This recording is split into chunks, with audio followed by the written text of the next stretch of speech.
আসসালামু আলাইকুম শিক্ষার্থীরা। আজকে নবম ও দশম শ্রেণীর শিক্ষার্থীদের জন্য সাফিক্স প্রিফিক্স সম্পর্কে একটা 10 মিনিটের ক্লাস নিব। তোমরা আশা করি যে এই ক্লাসে উপকৃত হবে। তো শুরু করা যাক। সাফিক্স এন্ড প্রিফিক্স এর সর্বপ্রথম আমরা সাফিক্সের অর্থটা বুঝি। যেমন প্রিফিক্স, প্রিফিক্সের বাংলা কিন্তু উপসর্গ। তোমরা বাংলা নিচে উপসর্গ উপ মানে সামনে, যেটা এখানে আমরা এই শব্দটি ভাঙাই যদি তাহলে আসবে প্রি মানে হলো পূর্বে, প্রি মানে পূর্বে, আর ফিক শব্দের অর্থ হলো জুড়ে দেওয়া, বা জুড়ে দেওয়া মানে কি লাগাই দেওয়া বা যোগ করে দেওয়া, এটাই হলো ফিক্স। বা ফিক্সের সিমিলার হলো অ্যাড। তাহলে এটা এই শব্দের অর্থ থেকে আমরা বুঝতে পারতেছি যে যখন কোনো শব্দের পূর্বে কোনো শব্দাংশ স্লেব যুক্ত হবে, তখন যুক্ত হয়ে নতুন একটি পার্টিসিপেন্ট তৈরি হবে, তখন তাকে বলবো আমরা প্রিফিক্স। কোন প্রিফিক্স? কোন যেটা যুক্ত করে করলাম। মনে করো যে ডেঞ্জার, DANGER, ডেঞ্জার, এটা যদি আমি সামনে আমি যদি এখন একটা ইন যুক্ত করি তাহলে কি হবে? এন্ডেঞ্জার। এটা এখন ভাব তৈরি হলো। এন্ডেঞ্জার মানে কাউকে বিপদে পড়া। আর যদি আমি এটা এমন করতাম ডেঞ্জার, ROUSLY, ডেঞ্জারাসলি, এই যে ঠিক আছে, তাহলে এটা যুক্ত করলাম OUSLY, এটা অ্যাডভার্ব তৈরি হলো, এটা ভার্ব তৈরি হলো। এই যে ভিন্ন ভিন্ন পার্টিস তৈরি হচ্ছে, কখনো পূর্বে যুক্ত হচ্ছে, কখনো পরে যুক্ত হচ্ছে। তো আমরা যেহেতু প্রিফিক্স শিখতেছি, আমরা পূর্বেটা দেখি আগে। যেমন কন্ট্রোল, একটা ছবি কন্ট্রোল, এর পূর্বে যদি আন যুক্ত করতাম তাহলে কি হতো? আনকন্ট্রোল। যদি লার্জ, LARG, লার্জ, এর সামনে যদি ইন যুক্ত করতাম তাহলে এনলার্জ মানে বৃহৎ করা।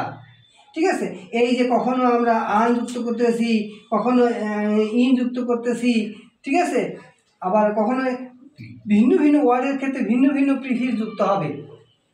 তবে যে অংশটা যুক্ত করে নতুন তৈরি করছি সেটাই হলো প্রিফিক্স। ওকে, তাহলে আমরা প্রিফিক্স ধারণা পাইলাম যে পূর্বে যুক্ত হলো প্রিফিক্স, আর যেটা পরে যুক্ত হবে সেটা হলো সাফিক্স।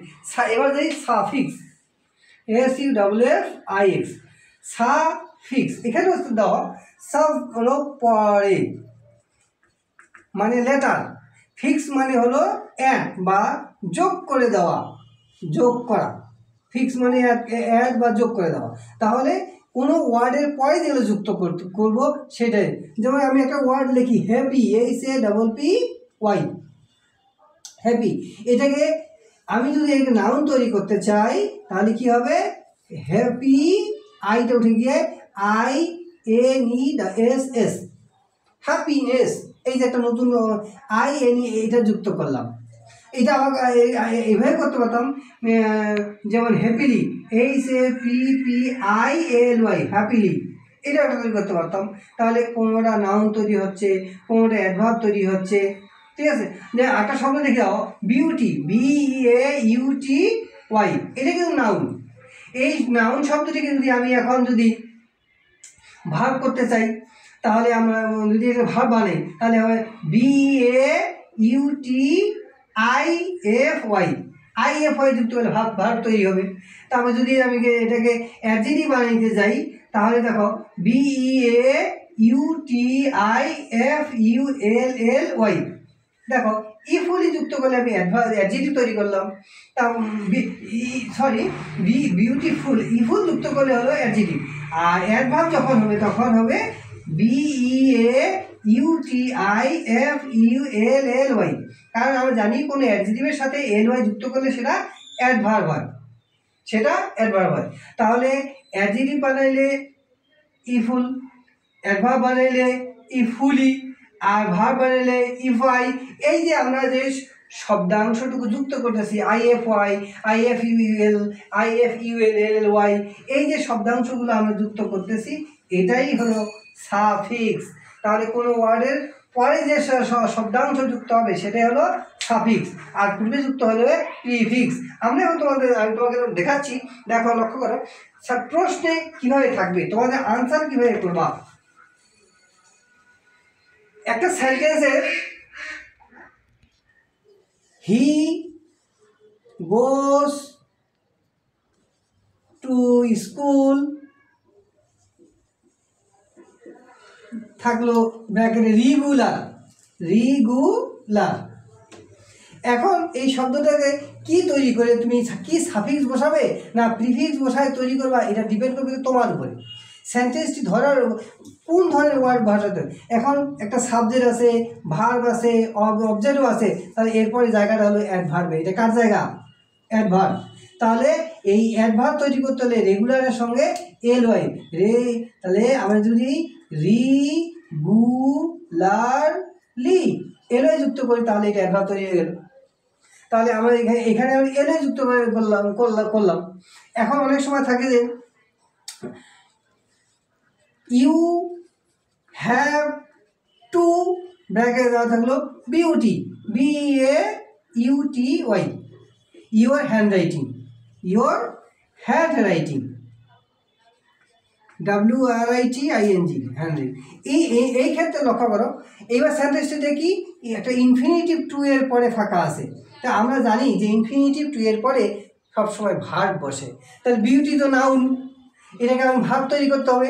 আমি জানি বিউটিকে নাউন, এই নাউনটাকে ভাব তৈরি করলে আর কি হবে BEAUTY উঠে গিয়ে IFY এইটা যুক্ত হলো, এইটা যুক্ত করলে ভার্ব করে দিলাম।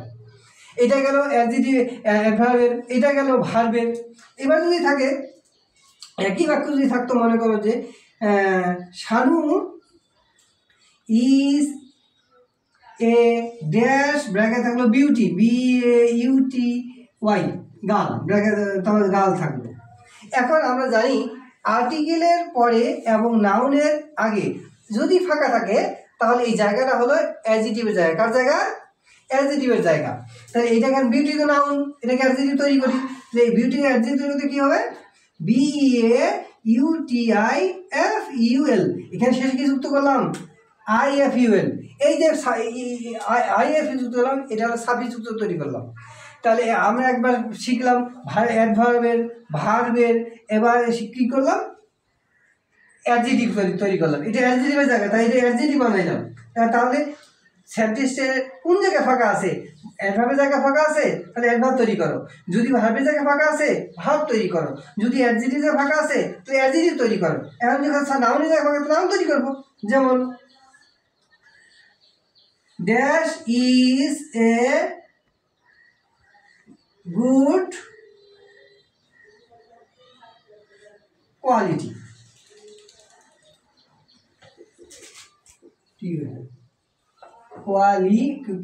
LITY, হ্যাঁ কোয়ালিটি।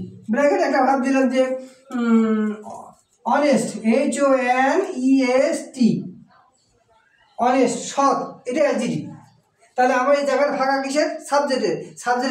সাবজেক্টের জায়গা সবসময় নাউন অথবা প্রোনাউন, এই দুইটা ছাড়া আর অন্য কোনো মানে বসবে না। তাই অনেস্টের নাউন হলো অনেস্টি HONESTY সততা, এইটা হলো নাউন। তাহলে এটা আমরা যদি এখন আমরা কি বোঝাতে সক্ষম হইলাম, যদি নাউনের জায়গা ফাঁকা থাকে তাহলে নাউন লিখবা, তোমাদের একটু রাখি দেখে সুবিধা হবে। লক্ষ্য করো, যদি অ্যাডজেক্টিভের ফাঁকা থাকে অ্যাডজেক্টিভ বানাবো, যদি অ্যাডভার্বের জায়গায় ফাঁকা থাকে অ্যাডভার্ব বানাবো, যদি ভার্বের জায়গায় ফাঁকা থাকে ভার্ব করবো, তারপর যদি নাউনের জায়গায় ফাঁকা থাকে নাউন তৈরি করবো। তখন এখন আমাদের বলতে হবে স্যার আমরা তোমার কীভাবে তৈরি করবো, এই জন্য তোমাকে কী কী সাফিক্স যুক্ত করলে বা কী কী প্রিফিক্স যুক্ত করলে কী ওয়ার্ড তৈরি হয় এগুলো তোমাদের মুখস্থ করতে হবে। আমি আশা করি যে তোমাদের আমি বুঝাইতে পারছি সাফিক্স এবং প্রিফিক্সটা কী জিনিস, কীভাবে প্রশ্নে আসবে এবং কীভাবে প্রশ্নে থাকবে। আশা করি তোমরা বুঝতে পেরেছো। সাফিক্স তাহলে হলো পরের অংশ, প্রিফিক্স মানে হলো পূর্বের অংশ। রুট ওয়ার্ডের সাথে যে পূর্বে যুক্ত হবে সেটা প্রিফিক্স, আর পরে যুক্ত হলে সাফিক্স। এই গেল সাফিক্স প্রিফিক্স। এখন আমাদের প্রশ্নে আসবে এইভাবে, আমাদের একটা প্যাসেজ দেওয়া থাকবে, এই প্যাসেজটার মধ্যে এভাবে দেওয়া থাকবে, আমাদেরকে যে আকারে দেওয়া থাকবে সেভাবে আমরা লিখব।